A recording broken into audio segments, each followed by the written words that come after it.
All right. And good day and happy summer. And hello, my friends. And welcome to today's live with your temporary guide, your temporary teacher, your temporary host, but your eternal brother. Welcome to today's live with Oliver Blue Jr. And I'm so excited. I'm so excited I'm so excited to have this opportunity to and have the resources to be able to, you know, create such a broadcast. At the same time, I'm happy and grateful for the resources that have been placed in my hand, and I feel a great responsibility to utilize them for the edification, exaltation, and the building up of all humanity. And I'm just delighted to be here, and I hope you are. And whether you're listening to the live or whether you're listening to the replay, use your comment field or chat field, because we're on multiple platforms here between YouTube and Facebook.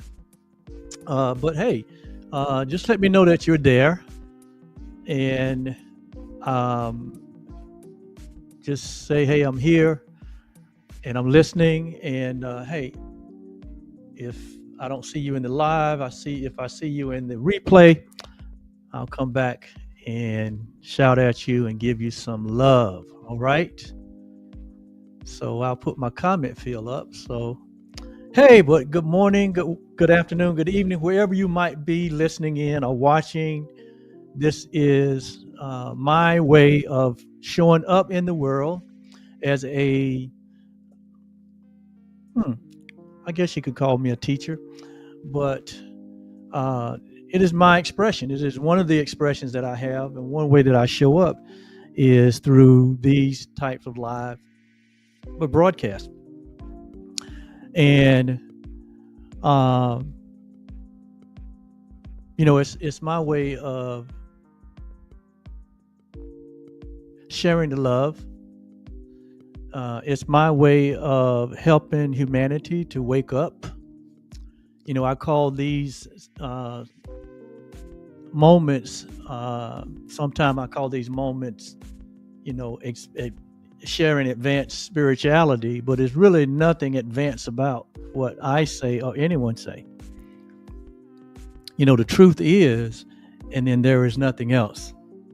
So it's my way of not only expressing my love for truth, but it's my way of sharing and extending that truth, that it may be helpful, that it may be beneficial, because I'm only here to be helpful. This is not a political message. This is not a religious message. But this is a form of sharing and extending the love that I have recognized in my own heart, in my own mind, and the responsibility to extend that love, right? All of us are here as a result of God's love, or love's creation being extended. And as a result of love's creation being extended, we are having this individual experience called humanity, right? We are having this individual experience where we appear to be individualized or individuated as these human species in form, in time, for the purpose of expressing the true nature and the true essence of who we are. That's the way I see it. That's the way I understand life to be. That I am here to express and to extend my true nature, the truth that I am.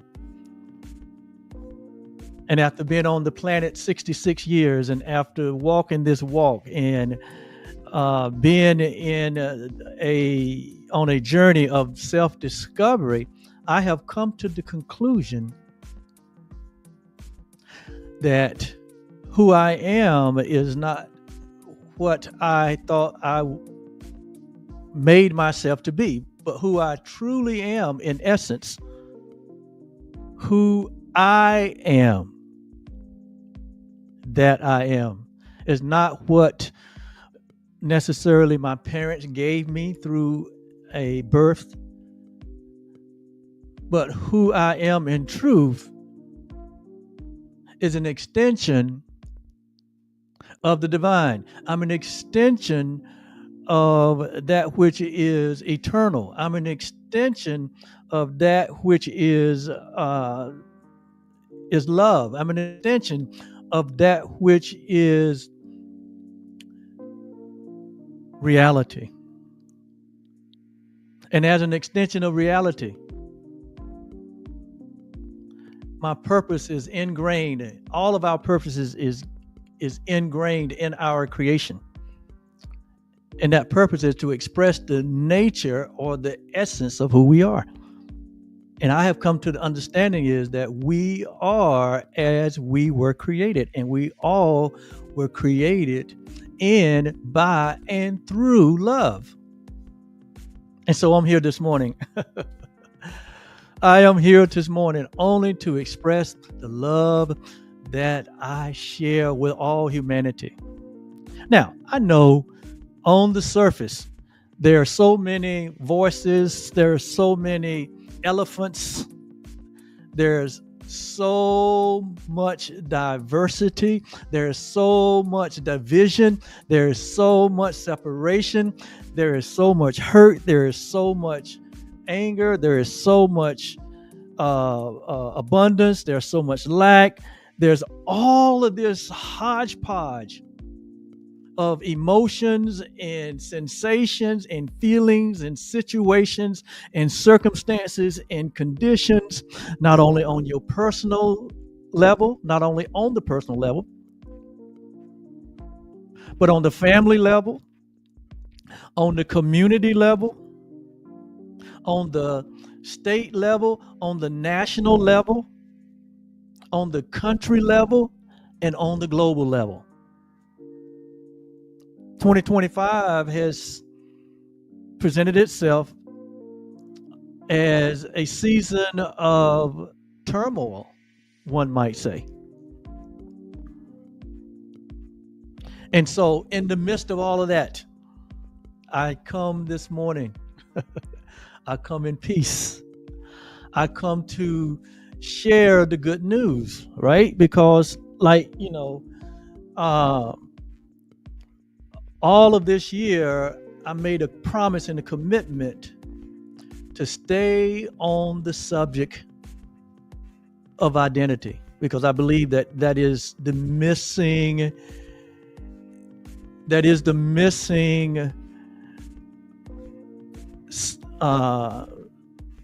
part of our present day that has created all the chaos, all the uncertainty, all the fear, and all the anxiety that this world has been experiencing. And so my commitment to you was that I will always, every time I hit the button, I will always stay on the subject in 2025 that relates to our identity. And I phrase it as A Course in Miracles phrases it, even as the Bible phrases it, even as many spiritual and psychological references phrase it, that you are, I am, all humanity is the perfect creation of love. The perfect creation of love. This is my mantra this year. This is my theme this year. This is my focus this year. This has been where I've placed all of my energy, all of my studies, all of my share time on this subject. Why? Why do I focus on this idea that we are this perfect creation of love in a world of chaos, and it appears to be a world of chaos or a world on fire. How could we be perfect creations if we're creating these kinds of results? How could it be, Oliver? Well, I'm glad you asked. But we are. And to most of us, that message is not what we're hearing. To most of us, is that message is not what we have heard. To most of us, the idea of being perfect,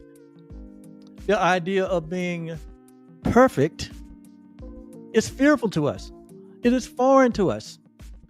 But I'm not talking about perfect or perfection as we have been taught in our schools, we have been mentored, or as we have been conditioned. I'm not talking about perfection that has to do with performance, or perfection that has to do with outward show. I'm not talking about perfection that has to do with achievement. When I'm mentioning the word perfection, I'm talking about that which is permanent, that which is complete, that which is whole, that which is finished. The Bible refers to it as Christ. A Course in Miracles refers to it as oneness. Other spiritual modalities, other ancient religions have their own reference to this state of perfection. But it doesn't matter what we call it, because anytime we use a word, we put a limitation on it. We put words are twice removed from the truth. So there is no one word that can describe. Even God, or even the word love, it doesn't even give its full definition of what I am communicating here, what I am bringing into your awareness, what I am bringing into your recognition.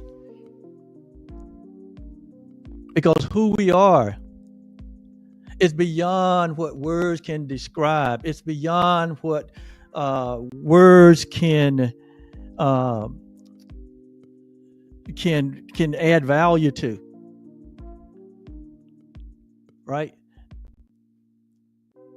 I think if anything, the closest to a description of our identity, I guess we could take it from Scripture when Moses asked God, "Who do I say sent me?" When they asked me, "Who are you, Moses, to come to tell us about your God?"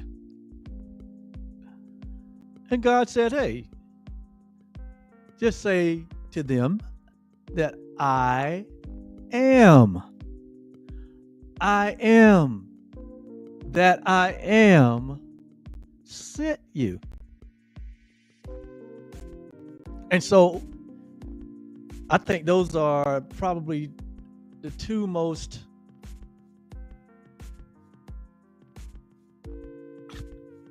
anointed descriptions of who we are. I am that I am.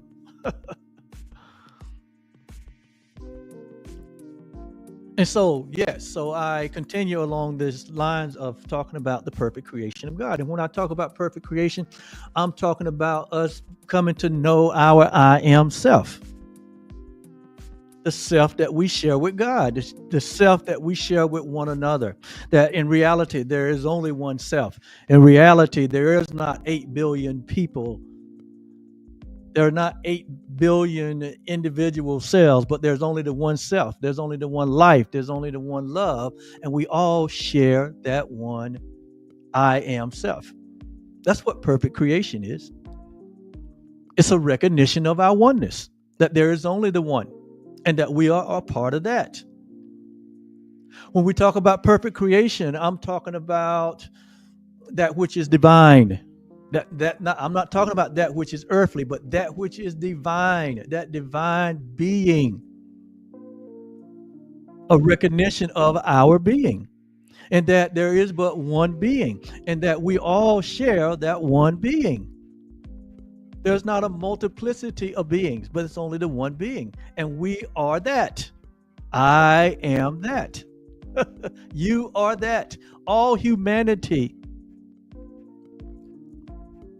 is a part of that shared being. When I talk about perfect creation, I'm talking about that which is already whole, that which is already complete. Like Jesus said, there's not one thing that you or I or anyone could add to their statue, add to your essence. The earthly experiences that we have, the titles that we take on, the roles that we play, all that we attribute to our accomplishment.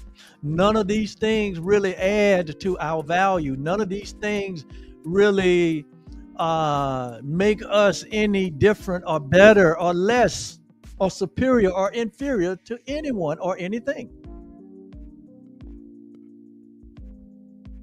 What we do in our human journey, what we do with our lives, what we achieve, none of that adds to our statute.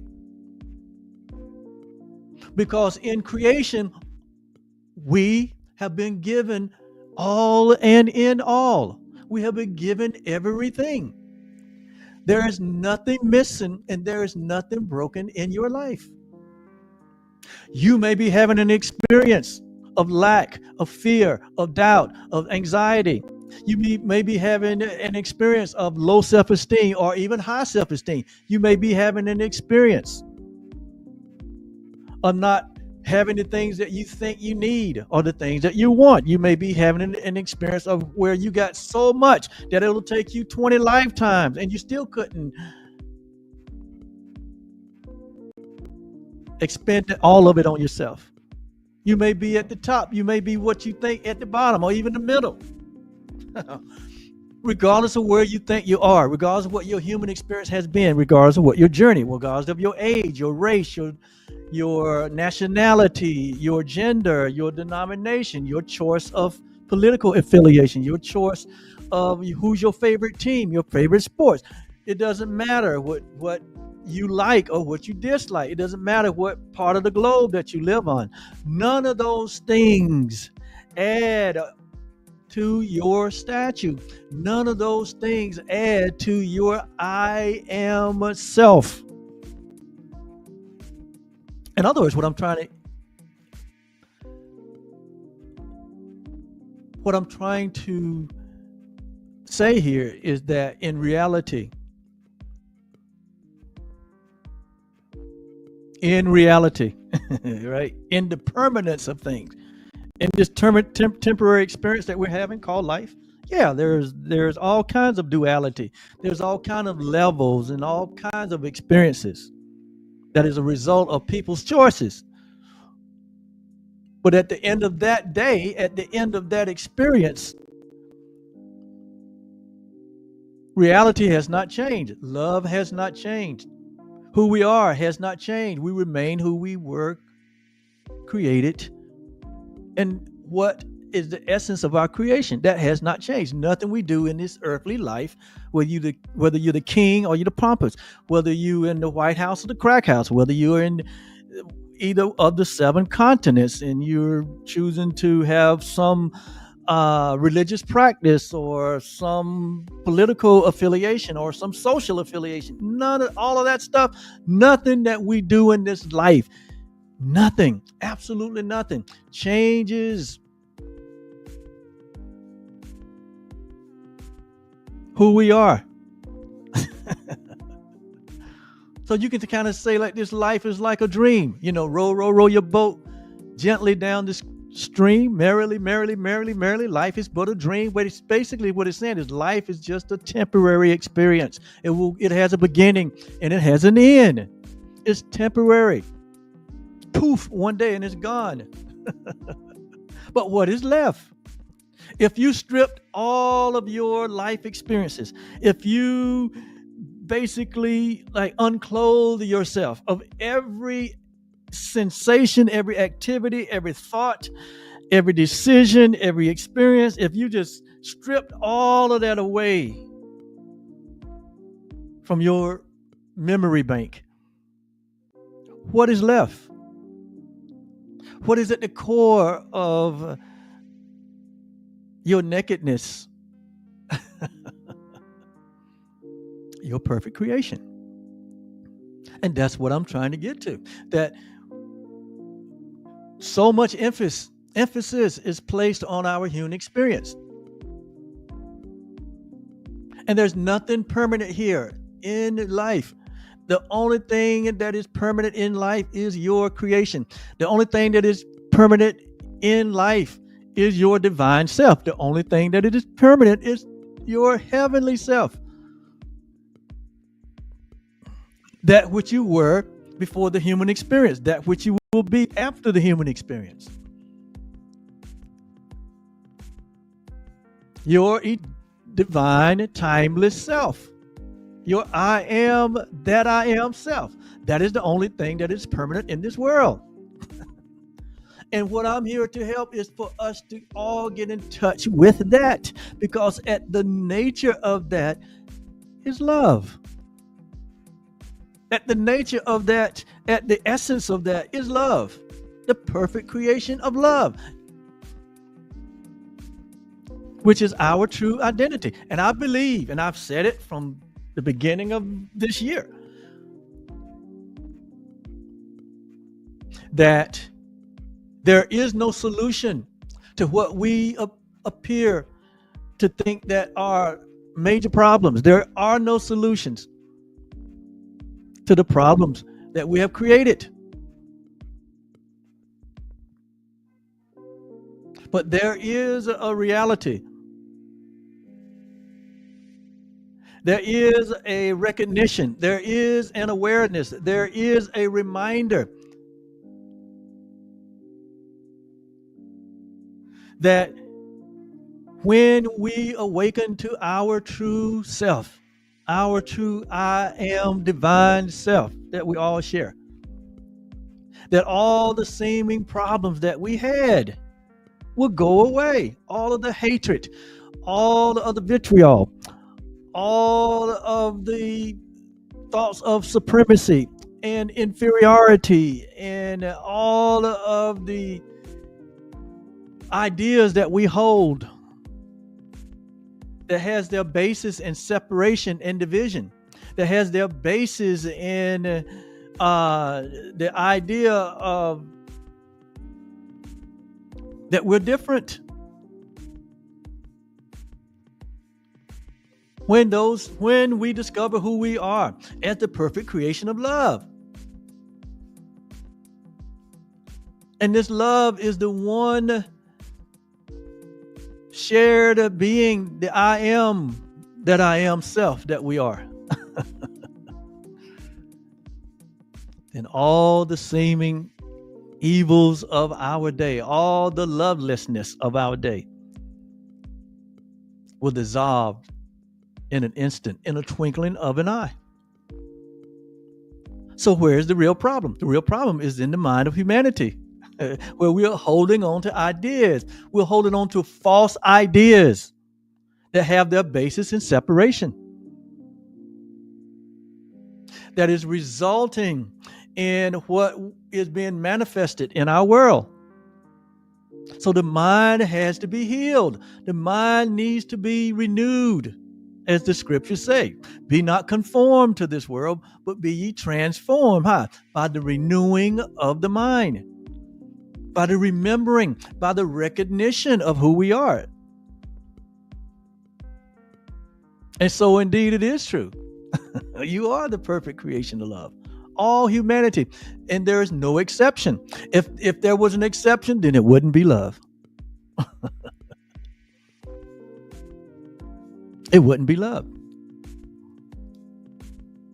And so I stand here today when there are so many voices, so many ideas, so many perspectives that are being communicated in this communication age that we're in. We're being bombarded with voices and ideas and thoughts. And I come in the midst of that with my voice. And my voice said, "You are the perfect creation of love." You know, Paul made a statement about that.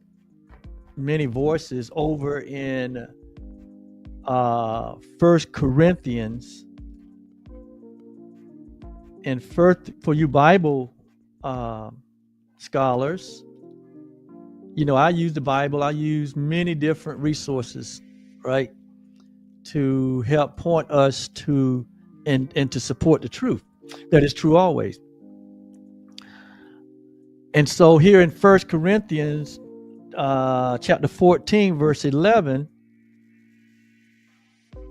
it is written here on verse 11, it says, "Therefore," in verse 10, it says, "There are, it may be, so many kinds of voices in the world." And this was Paul speaking 2,000 years ago. And that has not changed. In fact, the voices have only multiplied.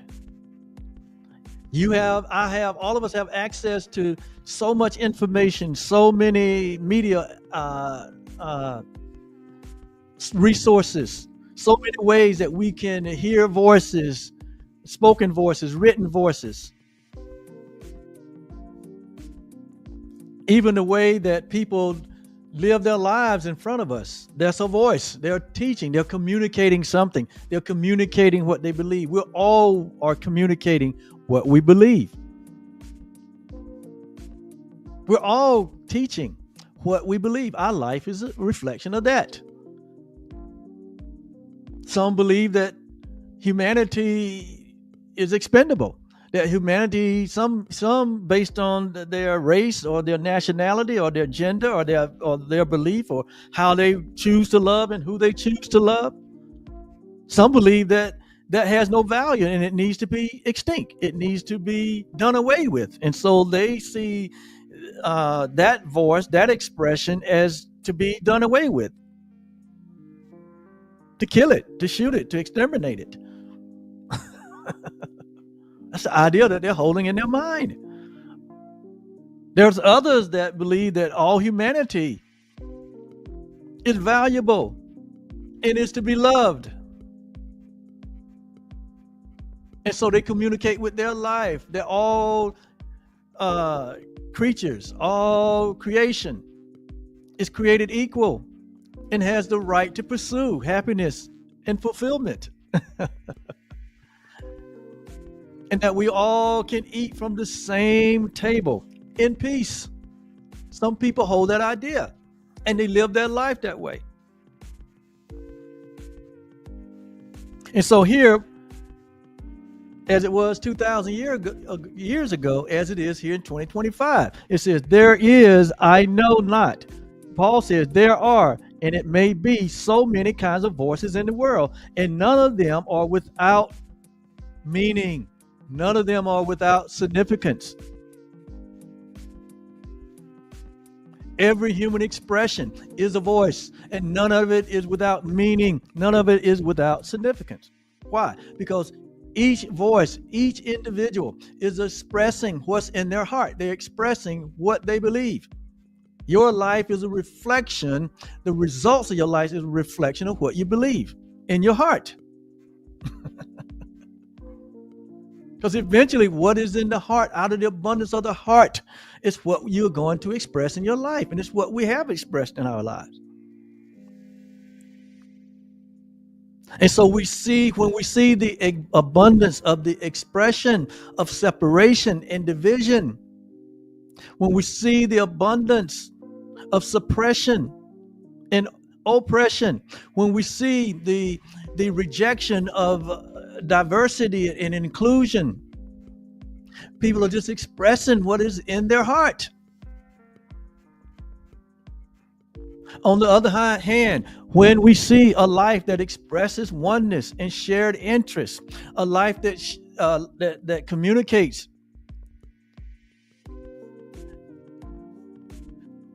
perfect creation that we all want, we're all one and the same, that there's only one being, we share that one being, that all life is valuable,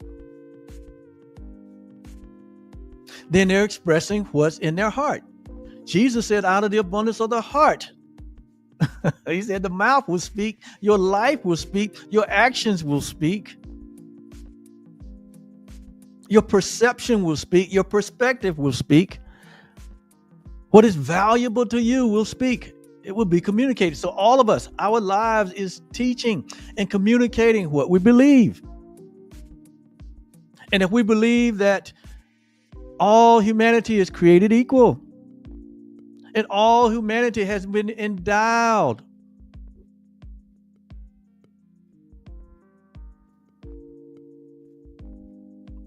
with that equality, then your life will communicate that. But if you believe in separation, then we know what that looks like as well. We know what it looks like. Many voices have gone out into the world. He said, there's so many voices out here, and all of them have meaning. What is the meaning? They're all teaching us what's in the heart.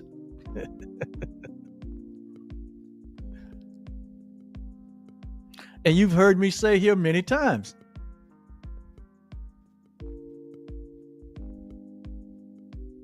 that there's only two emotions. There's only two energies. There's only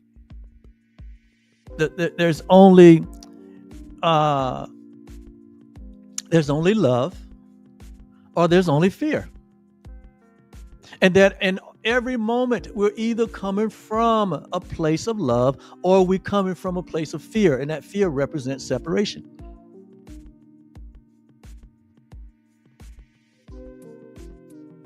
And so we're either teaching love or we're teaching fear in every moment.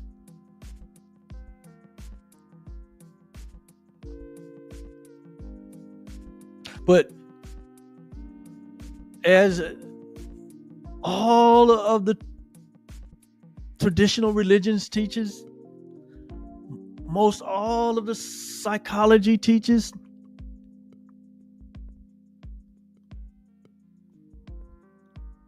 is that in love there is no separation. There is no separation. There's only oneness. There's only equality. There's only beauty. There's only extension. Love extends. It extends its very nature. Just like we are having this human experience, because love extended itself. And here we are in form, with the purpose of extending the essence of who we are, which is love. But when we forget who we are, and we substitute who we are by something that we made, when we substitute the perfect creation that we are by something that we made. And remember, there are no opposites in love. So it's almost like we fall in a trance or a dream, and we dream of ourselves being something else. We dream of ourselves being apart from love, and it's absolutely impossible. But in the dream, it's all kind of diabolical experiences that one have. All kinds of emotions, all kinds of sensations, all kinds of tragedy, and all kinds of destruction that one temporarily experience, because they have what? Abdicated. They have made of their reality a substitute. And thus we have a world as we see it here in 2025. Where instead of we're all carrying the idea that there's one table and we all can eat from the same table in peace, in abundance, in joy. We are still perpetuating the idea of separation, of inferiority and superiority. And thus you have the mess that we see happening here in 2025. So many voices that have gone out in the world. And so,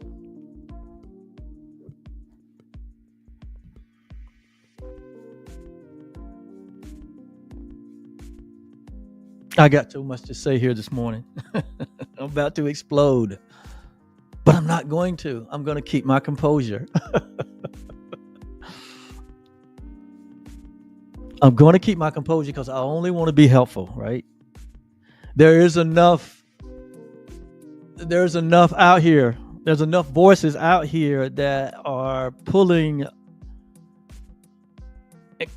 us away and causing confusion about who we are and the meaning of life. There's enough confusion out here. I don't want to add to that, but I'm here to bring clarity. I'm here to bring certainty. I'm here to bring calm and peace back into the human experience. And that can only happen as we accept and embrace the reality of who we are. We have an identity problem. I know that is at the root of all of the chaos. We have an identity problem. We don't know who we are. We don't know I am self. We don't know who our brother is. We don't know who our creator is. Yes, we say we have one. Yes, we say we know one. But we have created this God, I guess we call God, in our own image, in our own likeness, not in the image and likeness of love, but in the image and likeness of this belief in separation that we have been convinced is who we are. So there's an identity crisis throughout the whole entire world. That's why you see the division and the killing and the destruction, to where some nations are no more than rubbles now. And if any nation remain on the path of separation and division and oppression, your nation will end up in rubbles, and all you'll have to rule is rubble. Because that's what this ego mind, ego thought system is trying to convince you of. That there's an enemy out there, and you need to isolate the enemy because the enemy is a threat, and you need to kill the enemy. And in so doing, you're going to have peace. Well, that has been the strategy of the ego mindset, of the belief in separation for thousands and thousands of years, and it has only brought about the same result. It has only brought about the same result. But in our human ingenuity, there's this idea that we have a better way, that there is a better way. There is an untapped way, or there was a way in the past that was good.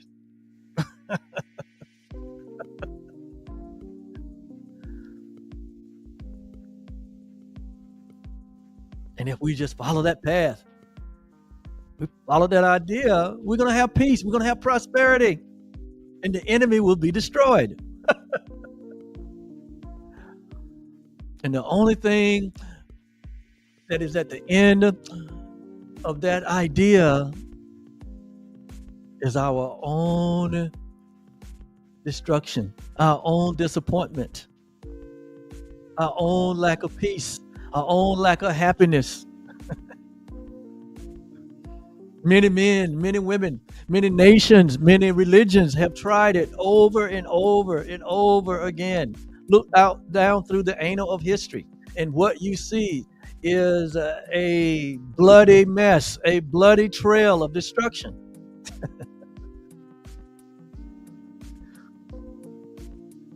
Love is the only thing that will save us. Love is the only thing that will bring us into an experience that we so long for, that is ours. And you might be saying, but I've heard that before. Love doesn't work. No, love does not work. Love does not oppose. Love does not fret. Love does not fight. Love is. It is the very thing that is waiting for us to lay down our weapons, to lay down our own ideas about life, to lay down our own false identity about who we are. Love is what is waiting. In fact, all of this is happening on the screen of love. All of what we have written in history, all of this was not even possible without love. And love is waiting for us to run our course with this false idea of a false self, of a separated self, of an individual self, of a divided self, of a self that is only limited to the human experience, the only limited to humanity's limitation, the limitations of the mind. That only knows itself in time, in space. Love is still waiting.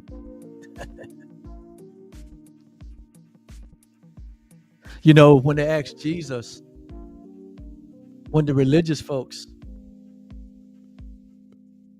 and the politicians asked Jesus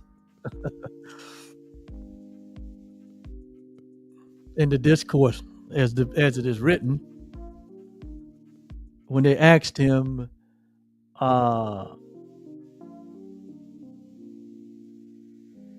should we pay taxes to the government? Should we pay taxes to Caesar? Should we pay taxes? Should we honor the government? Should we honor authority? Should we obey man? You know, they was really asking a rhetorical question. They was trying to trick. They called themselves trying to trick the master. And I love his answer. Because I'm not saying here that we should not obey the authorities that are in the earth. That's not what I'm saying. But Jesus said in that moment, he said, look at the coin that you have. He said, what is the inscription on that coin? And they know it's a Caesar, which represented the government of their day. And Jesus said what? He said, render or give Caesar what is Caesar's. What is Caesar demanding of you? He said, give it to Caesar. Because the only thing that Caesar could demand of you is that which was man-made. That which was made out of an idea of separation. Which was constructed as a way of controlling and of dividing and separating. Because it wasn't built on love. It was built on the idea of separation. And most governments are built on the idea of separation. They're not built on the idea of love. And so he said, render to Caesar what is Caesar's. He deserved that. He's earned it. That's what he has put together. That's his reward system. Give it to him. But all that represented that which is temporal, that which is temporary, that which is losing its power, that is losing its value, that which is not real. But he says, on the other hand, Render to love or render to God what is God's. So on the one hand, there's the unreality of what we made, the false self, the false structure, the false systems that are not built on the foundation of love. And on the other hand, Jesus was referring to reality, that which is timeless, formless, and eternal, that which is who we really are. I am self, the reality of our oneness, the reality of our creation, the reality that we are love. He said, render your love to love. Yes. In other words, he was saying, be committed to your reality. Be committed to who you are. Embrace the fact that you are the perfect creation of love. Render love to love. I am that. I am. He said, but because you're here in this temporary experience called humanity, and you have built systems and governments and whatever, he said, well, hey, look, render to them, and that's temporal. He said, render to the temporal the temporal. Don't resist. And so that's the same message today. If you're feeling conflicted about what may be happening in your world, in your country, in your nation, in your state, in your city, in your county, and if you feel like you are conflicted about it, he's just showing us here the attitude that we should have. Render to Caesar what is Caesar. Render to God what is God. And what he's saying is, at the end of the day, let's see what stands. Let's see what stands. Will it be what we made, or will it be what God created? Look at all you have to do is look at the human journey of birth and death.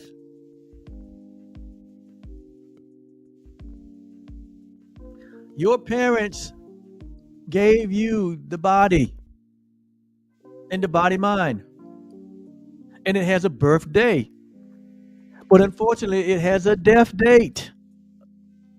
It has a beginning and it has an end, and that's what our parents gave us in the natural, and that's how we get to have the individual human experience, and that's good. But it's not permanent. It's temporary.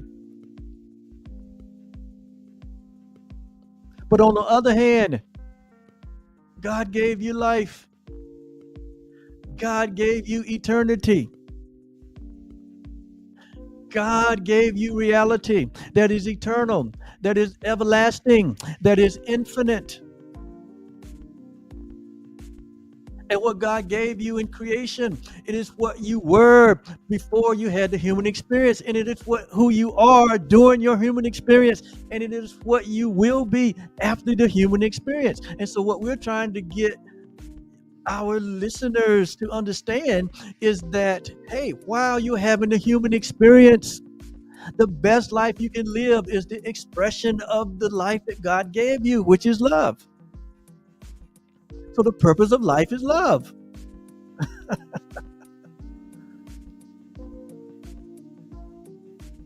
And that's why Jesus said, you are the light of the world. The world needs light because the world believes that it is this temporary made experience called humanity. But what he's saying is that humanity and divinity becomes one when you wake up to the truth of who you are. That your divinity is now. It can't be any other way. And he says, so surrender. Surrender unto God what is God. Surrender unto love what is love. And surrender unto what we made. Only to know that your allegiance is to that which is what? that which is reality, that which is eternal, that which is divine, that which is everlasting, and it's not to the temporary. So where we see a nation or a world or a country or a state or a community or a family or an individual that is committed to the temporary, to all that it can gather, all that can consume, all that it can take, then what we see is a society or an individual or a life or a country or a world or a nation that is in turmoil, that is suffering needlessly, that is lost in the dream of separation.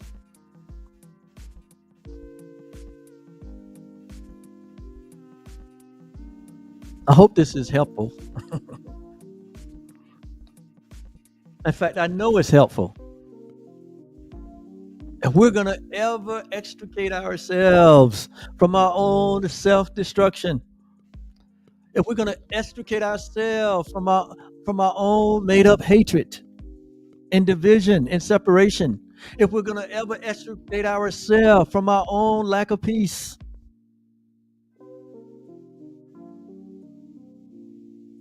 we're going to have to remember, we're going to have to recognize, we're going to have to, like the Course in Miracles says, enlightenment is but a recognition. And to do so, we're going to have to choose once again. Because we have chose profanely, we have chose wrongly.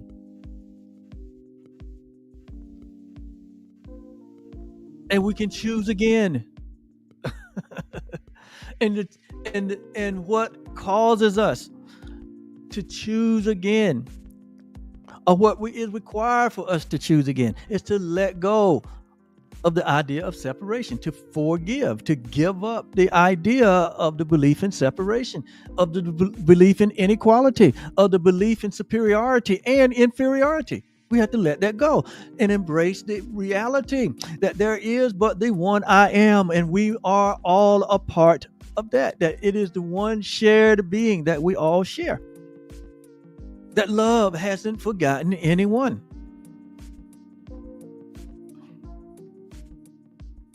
Yeah. It will only get darker if we continue to hold on to the idea of separation. The only one thing we all need to be healed from is the belief in separation. And listen to what Jesus said when he was asked the question, what's the greatest law? What is the greatest idea? What is the highest? What is the most? What is the supreme awareness? What is the supreme understanding? And listen to his response. He said to love the Lord thy God with all your heart, with all your mind, with all your strength, with all your soul. To love. To love reality is what he was saying. To love creation. To love the truth. To love that which is permanent. To love that which is eternal. To love that which is infinite. To love that which is. He said that is the supreme law. That is the only law you need to be aware of. And then he said the second one is just as important or just like the first. He said then to love your neighbor. He said it's just as supreme as the first. He said to love your neighbor. That means love all humanity. He didn't say love black or white or brown or red or green or male or female or Jew or Greek or American or Russian or German or Republican or Democrat. Or he said love your neighbor. See, we made up all of those differences. We did that. We categorized people. We did that. Yeah, we did that. When he simply said, love your neighbor, love humanity. Love them. And he didn't just say love them. He said, love your neighbor as you love yourself. So what is the prerequisite to loving your neighbor? Is loving yourself.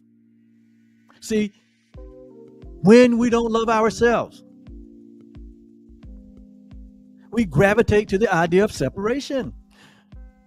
We look at ourselves and say there is a difference in all of us, and let's make the difference.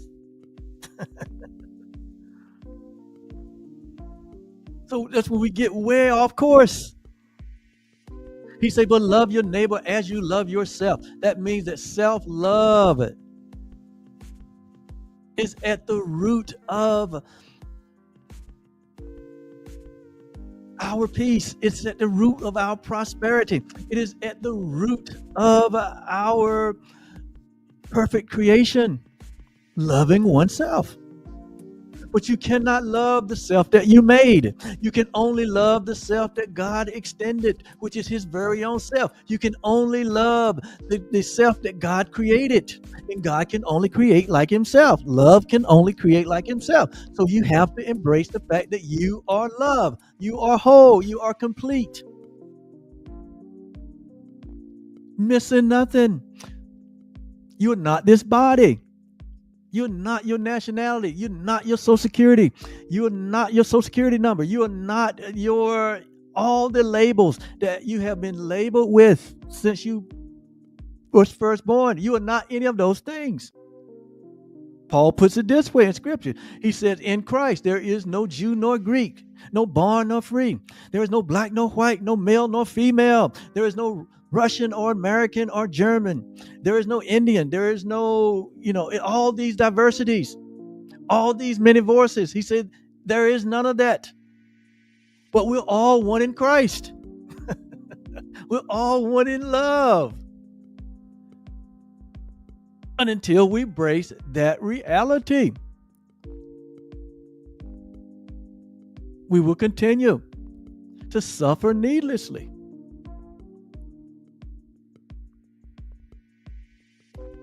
He said, love your neighbor as yourself. Why? Because your neighbor is yourself. You and your neighbor are the same being. Remember, we talked about what is perfect creation?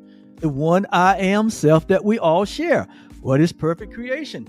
The one divine being. There's only one being. There's not a multiplicity of beings. There's only one, and we are that. God is that. Love is that, and so are we. There's only love in perfect creation. You are love. That's why he said, love yourself. Love yourself.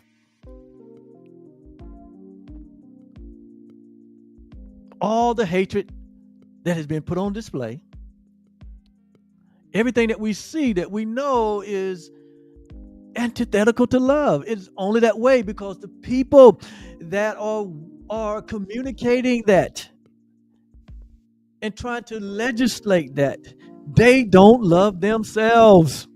They don't. They don't love themselves. They're trying to find themselves. They're crying out for love. They're crying out for love. There is no peace. The showmanship of being strong and being right, that's only temporary. It's only reinforcing the ego idea of separation. But even when they get quiet, even when the crowds are gone, even when there's no more fanfare, there's no more winning and losing, and it's for every one of us.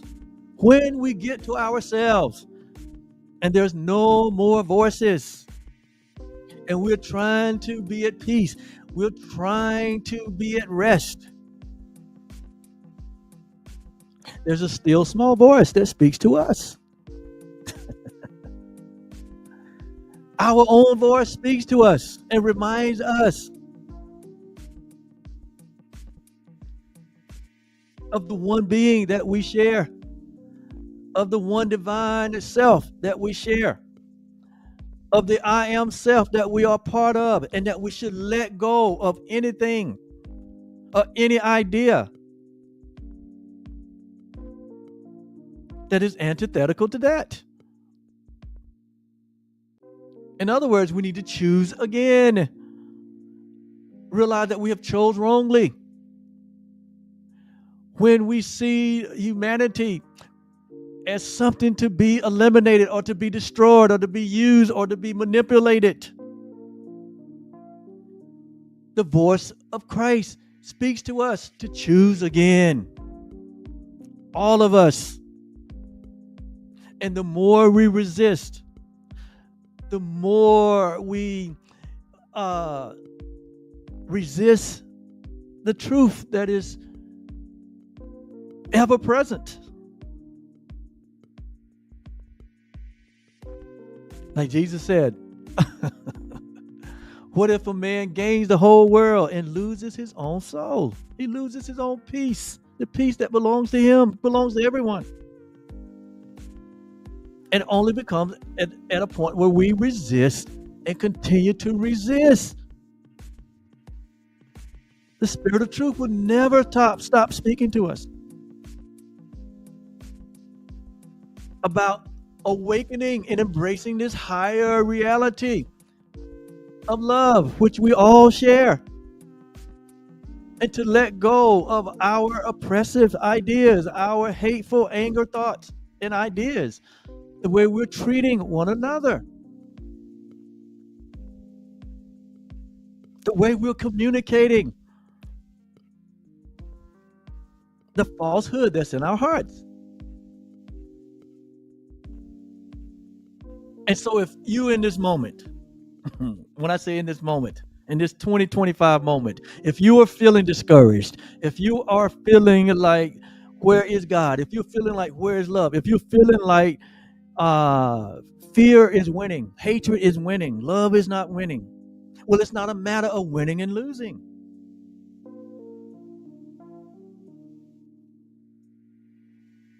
Only the purposes of love will prevail eternally.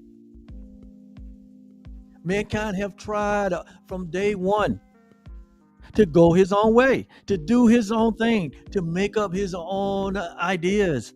And it only had led to more bloodshed, more destruction, more disappointment, more lack of peace.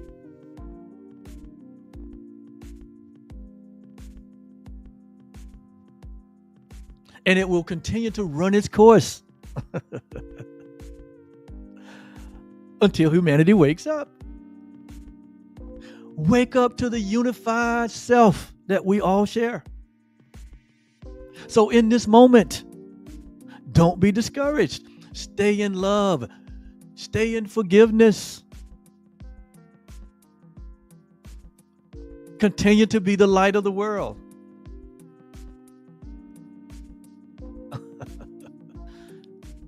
There's only one thing to choose, and that is love. Not one nation over another, not one race over another, not one political party over another, not one team over another. Those are not real choices. Those are detours into darkness. The only choice is love. And God is saying, love is saying, choose once again. Whether you're going to take your place, whether your voice is going to communicate, whether your life is going to communicate love. He said, take your place among the lovers. Take your place among the saviors of the world. Don't remain in hell. And don't hold your brother in hell. But choose love. He said, is Christ asking you this question? Choose to, what would you choose? Yes, Christ is here. Christ is asking. When I say Christ, I'm saying truth is here. Love is here. Unity is here. Abundance is here. Joy is here. Peace is here. And it's asking all of us the same question. Will you take your place? Will you let your light shine? Will you let your life be a communication device to communicate love, to communicate the truth that is true always? Choose once again. And your whole life has been about choosing. And your human experience has been the result of your choosing. And so if you don't like the experience, that means there has to be a re-choosing. There has to be a change in our perception, a shift in our decision. There has to be an embracing of what we all have been honored with, the honor that comes from love only, the honor that comes from God only, which is love. That was Jesus' message from day one. He showed us the way. He showed us what was at stake. He showed us the answer. And there is no love without first there's forgiveness. There's a letting go. First of all, forgiving yourself for not knowing, forgiving yourself for walking in darkness, forgiving yourself for the ignorance and not understanding. So we just let it go. There's no judgment. There's nothing to fear in the future. You've already been forgiven. So before there can be this embracing of the reality, there has to be a letting go. We cannot serve two masters. We'll hate one and love the others. We cannot serve love and fear. So we have to let go. That's what forgiveness is. It's letting go of the fear, letting go of the false identity, letting go of the false self, letting go of the false idea of separation. Letting go of our total commitment to evil doing, to inequality, to separation, to oppression, to genocide, to identifying people from where they came from. We all came from the same place. We're all here. We all immigrated here in this thing called life. Temporarily, we're all immigrants. And we all came here legally, because you cannot be here in a human body. You cannot be here manifested without a human body. And so if you have a human body, that is your legal entrance into this thing called earth. So all of us are legal immigrants. But we're all temporary. We're all leaving this place. We came here to remember who we are. We came here to remember who we are.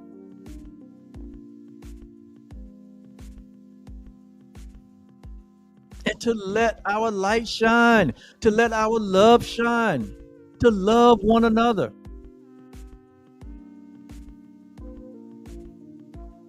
That is the purpose for our life. It was not to gather things at the expense of others. It was not to create these structures of classes and differences. It was not to divide us. But our purpose here is to unify us.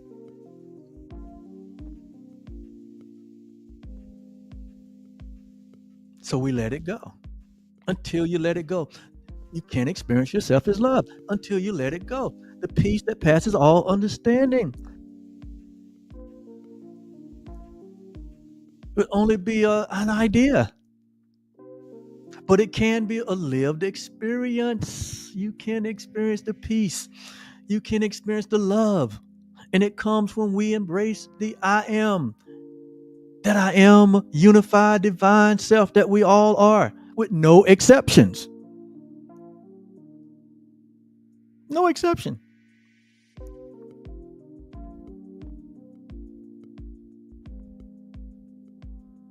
So if you're here in 2025, That's our purpose. That's our responsibility.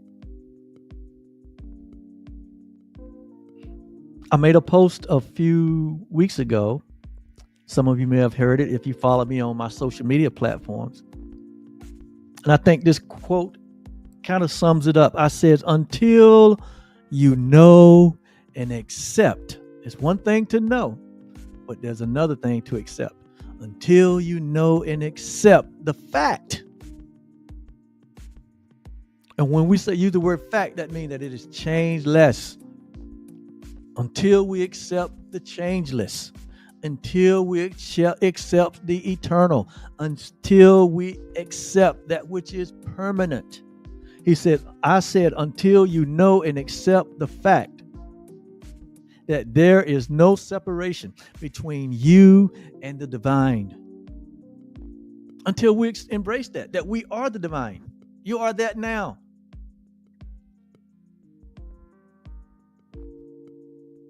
Until you know and accept that there is the fact that there is no difference between who you are right now and what divinity is. You are divine. You are eternal. You are love's perfect creation. Until you embrace that, it says there will always be discomfort. There will always be this dis-ease with yourself.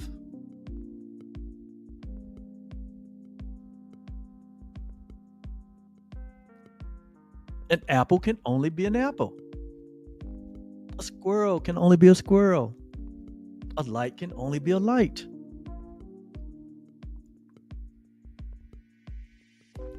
A divine being can only be a divine being. And this is who you are. And when you don't accept that about yourself and about others. So you can't accept it about others until you accept it about yourself. That's what Jesus meant. You say, love yourself.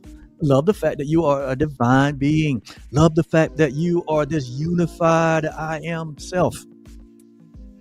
That you are the perfect creation of love. He said, when you embrace that, he said, then you embrace everything around you as that. So that means you cannot love others until you first love yourself. You can't accept others until you first accept yourself. So to oppress others, to withhold from others, to devalue others, to take from others is an indication that you have not accepted yourself. You have not accepted your true identity. You are afraid of yourself. And so there is no peace.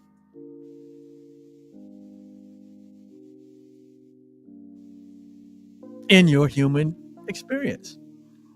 But in reality, you haven't changed anything because you can't change love. You can't even change what God created. You can just fall asleep and have a dream of being something else.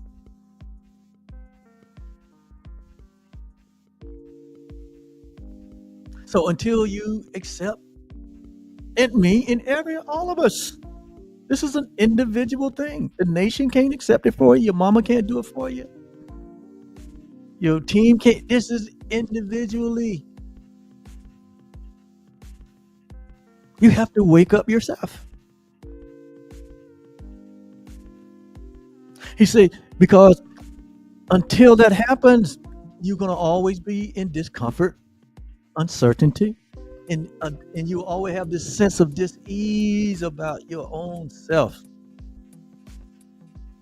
In other words, you won't be happy in your own skin. And so when we're not happy in our own skin, the way we think you fix that is we project our belief in separation on others. And that's what you see happening. The projection of the thing that we see about ourselves, we project it on others. And the thing that we're seeing about ourselves is not even true.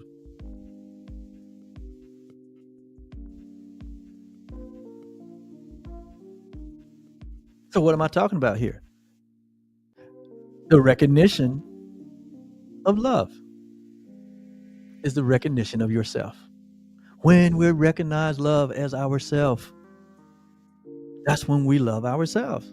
That's when we will love others. That's when we will realize that I love my neighbor as myself, because my neighbor is myself. We are the same one. We are the unified self.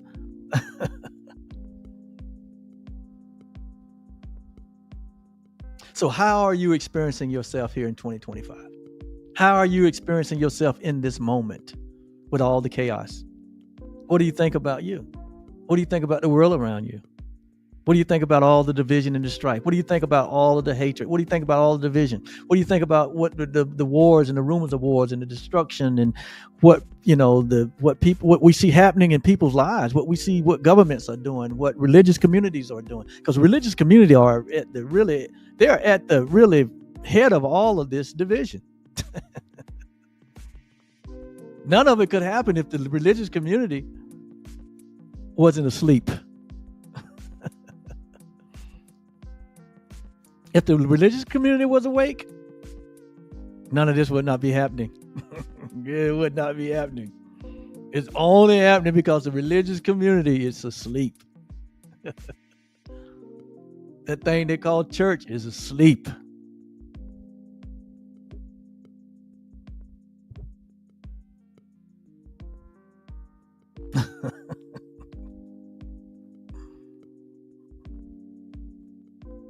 They're teaching more separation in religious communities than anywhere else. That's why our government is that way, because the church is teaching separation.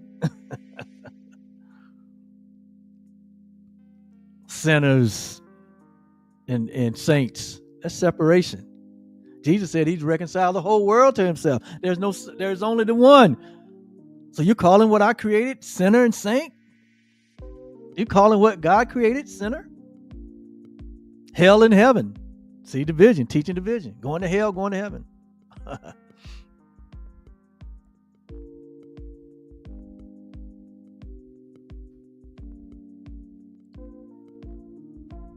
I could say so much here.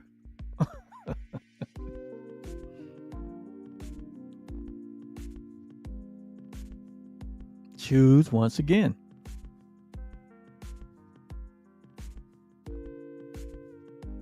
So, whatever, I said this a couple of weeks ago also, and I'm going to finish with this one. Whatever follows your I am. Whatever follows your I am. Because remember, you're a divine creative being. So when you use the term I am, because you're creative, whatever you say behind the I am, that's how you're experiencing. That is how you are experiencing God. That's how you are experiencing your divine self. So whatever follows your I am, when you're talking, when you're communicating, even when you're not verbally communicating, when you are expressing yourself to others, when you are thinking of others, when you holding a perception, that's your I am too. When you take action, your action is your I am. In other words, it says whatever follows your I am represents your divine self. What are you saying about your divine self? How are you acting out of your divine self? How are you thinking out of your divine self? How are you perceiving out of your divine self? How are you extending your divinity? Or are you projecting your separation? So whatever follows your I am is how God, is how reality, is how love is experiencing itself in that moment as you.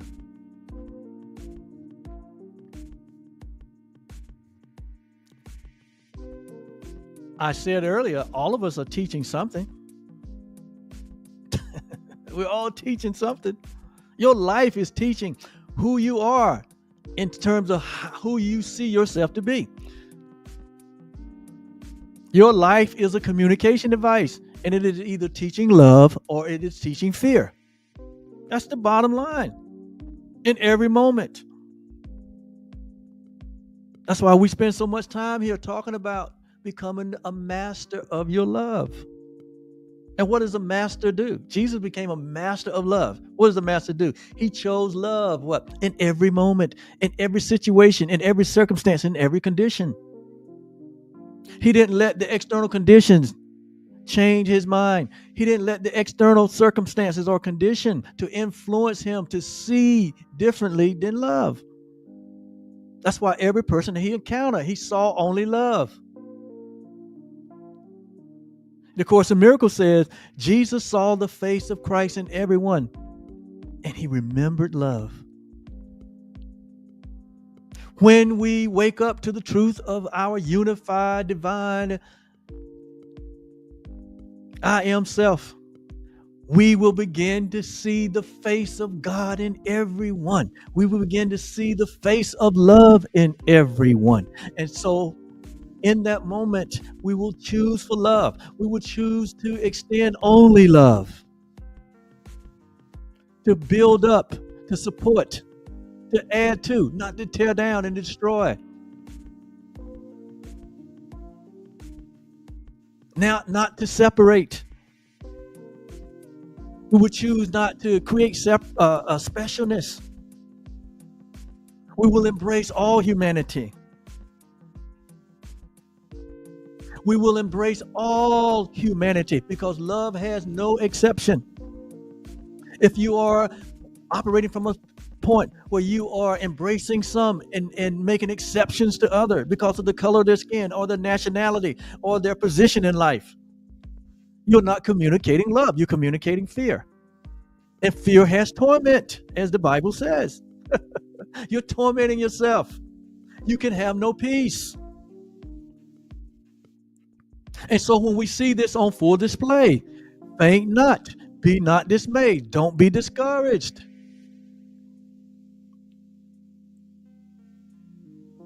There is no peace in that. There's no prosperity. There's no real prosperity in that because there is no soul prosperity.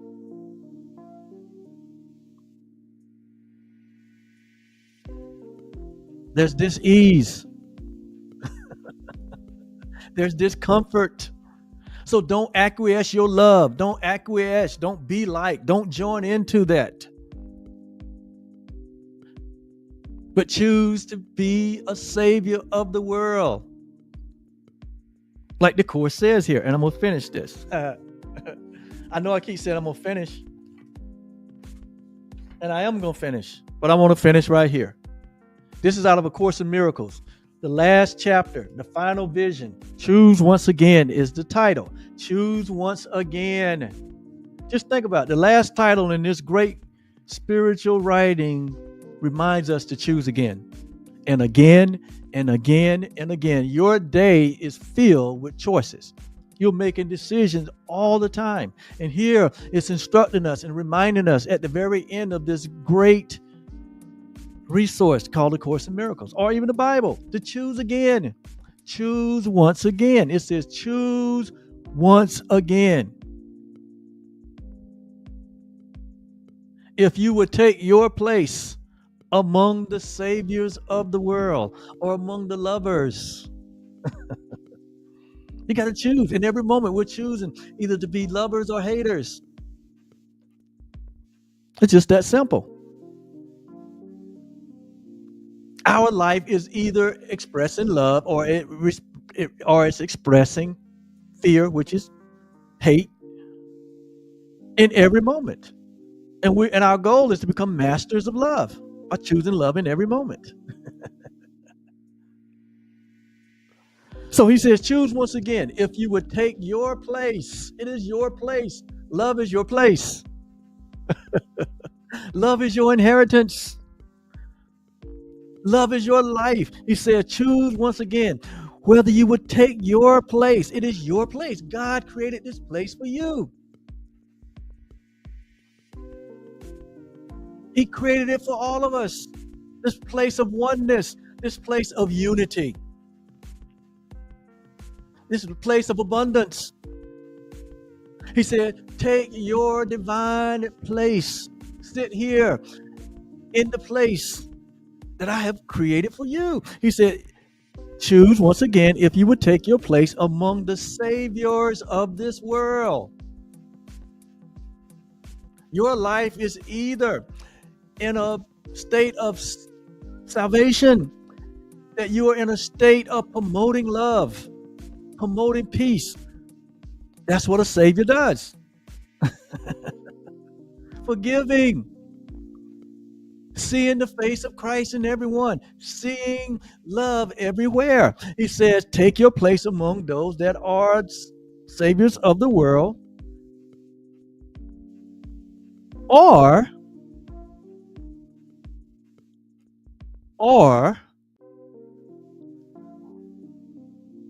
would remain in hell.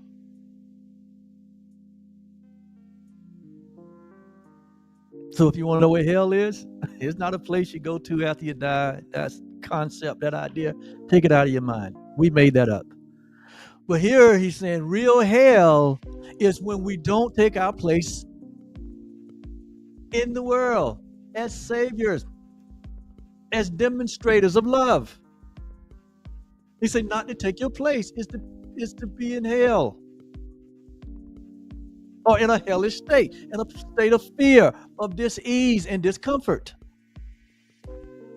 The word you choose now to not to extend love to one another, but to project your fear through control and oppression on one another. He said that's hellish. So don't be discouraged or be dismayed when you see that on full demonstration. When hatred is on demonstration, they are experiencing their own hell. They think they are creating hell for others, but they are creating the experience of hell for themselves. There is no peace.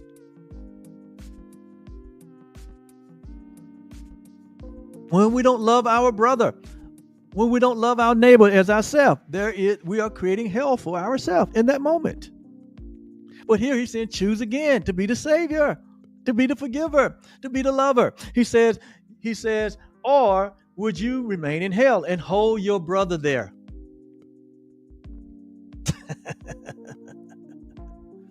When we don't embrace all humanity as equal. When we don't, I'm not talking about just writing it on a piece of paper, saying this is our Constitution, this is our Declaration. That doesn't mean anything. And then we act opposite. We've seen that. That all men are created equal. And then we enslave people. What kind of mess is that? What we write don't mean anything. Jesus said it was written on the heart. It is what's written on the heart, because what's in the abundance of the heart is what we're going to display. So what is in our heart? And so now we see all of this stuff out in the world that is ugly and depressing. And it's that way because what? It needs to come out so it can be healed. Take your place among the saviors of the world. Take your place among love, because that's who you are. And that is all that there is. And you'll be glad you did. Well, I am going to stick a pin in it right there, because I want to be able to play this over and over again. And if I go another minute, I'm not going to be able to do it. I love you. First of all, I love me. First of all, I love love. I love God. I love me some me, because I love God. And I realize that I and God are one. And because of that, I love you, because you are who I am and I am who you are. Until next time, take your place. Choose once again to take your place among the saviors. You'll be glad you did. Bye-bye.